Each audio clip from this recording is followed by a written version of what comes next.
যশোর সদর উপজেলার চাষড়া এলাকায় অবৈধভাবে কীটনাশক ও সার মজুত এবং প্যাকেটজাত করার অভিযোগে এক ব্যবসায়ীকে ১ লাখ টাকা জরিমানা করা হয়েছে।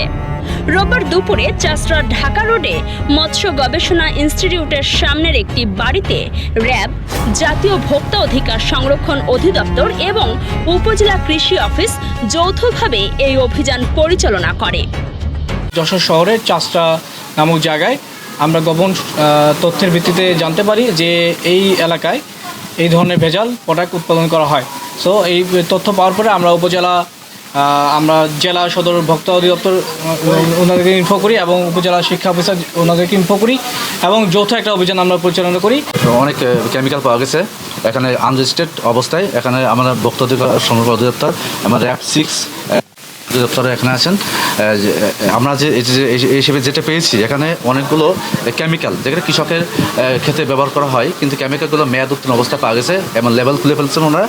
লেবেল খুলে ওনারা নতুন লেবেল বানায় ওইটাকে আবার মেয়াদ উত্তীর্ণকে মেয়াদ সংযুক্ত করে এটাকে আবার মার্কেটে বিক্রি করতেছেন। এটা একটা প্রতারণামূলক কাজ, বড় একটা অপরাধ। আরেকটা বিষয় যেটা অ্যালার্মিং সেটা হচ্ছে রেক্সিজিনোম এবং রেক্সো আপ, এই 2 প্রকার মেডিসিন পাওয়া গেছে যেখানে কোনো রেজিস্ট্রেশন নাই এবং রেজিস্ট্রেশন ছাড়াই ওনারা বাজারজাত করতেছে। এটা একটা বড় অপরাধ। এই অপরাধের কারণে ভোক্তা অধিকার সংরক্ষণ আইন 2009 এর মেয়াদ উত্তীর্ণ ধারায় একে জরিমানা করা হয়েছে 50,000 টাকা এবং প্রতিষ্ঠিত পণ্য বা কেমিক্যাল যথাযথভাবে সরবরাহ না করার জন্য প্রতিটি ধারায় 50,000 টাকা, 1 লক্ষ টাকা জরিমানা করা হয়েছে এবং ওনার মুসলিকে নেওয়া হয়েছে। এ ধরনের কাজ ওনারা ভবিষ্যতে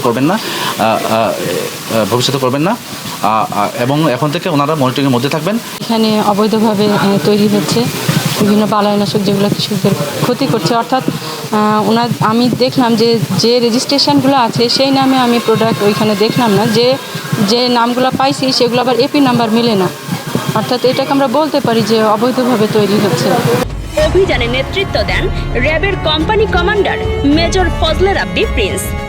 দণ্ডপ্রাপ্ত ব্যবসায়ী হাবিবুল্লাহ খান, যিনি দীর্ঘ 35 বছর ধরে নিজ বাড়িতে এই ব্যবসা চালিয়ে আসছিলেন।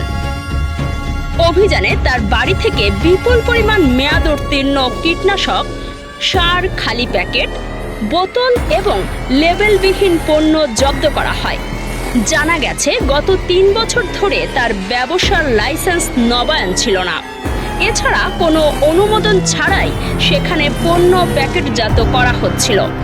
ভোক্তা অধিকার সংরক্ষণ অধিদপ্তরের কর্মকর্তা সেলিমুজ্জামান অভিযুক্ত ব্যবসায়ীকে 1 লাখ টাকা জরিমানা করেন। সেলিমুজ্জামান জানান, জনস্বাস্থ্য ও কৃষি নিরাপত্তা বিঘ্নিতকারী এমন অবৈধ কার্যক্রমের বিরুদ্ধে তাদের অভিযান অব্যাহত থাকবে। রোহিত হোসেন রনির তথ্য ও ভিডিও চিত্রে কাজী সাইমা, রাতদিন নিউজ। নির্ভুল রোগ নির্ণয় সঠিক চিকিৎসার প্রথম ধাপ, আর এই নিশ্চিত স্বাস্থ্যসেবার জন্য কুইন্স হসপিটাল কেন আপনার প্রথম পছন্দ হবে। যশোরে আমরাই দিচ্ছি সর্বাধুনিক ও সর্বোচ্চ কোয়ালিটির মেশিনারিজের নিশ্চয়তা, যেখানে এক ছাদের নিচে সুবিশাল ও মনোরম পরিবেশে সব ধরনের পরীক্ষা নিরীক্ষা করা হয়। আপনার ও আপনার পরিবারের সুস্বাস্থ্য নিশ্চিতে কুইন্স হসপিটাল আছে সবসময় আপনারই পাশে।